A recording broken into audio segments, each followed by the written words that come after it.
This is an 8-year-old female with a history of multiple cerebral infarcts and gradual decline in mental status. On the sagittal T1 weighted image, there are numerous regions of cystic encephalomalacia in the periatrial white matter with multiple tiny vessels in the Sylvian fissure. The coronal T2 FLAIR weighted image demonstrates patchy gliosis in the periventricular and deep white matter of the left greater than right parietal lobes.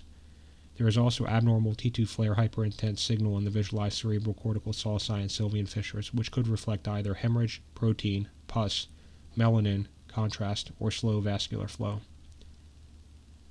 The axial T2 weighted image demonstrates numerous tiny serpiginous flow voids in the basal cisterns and Sylvian fissures. The flow voids of the supraclinoid termini, as well as the anterior, middle, and posterior cerebral arteries, are not identified.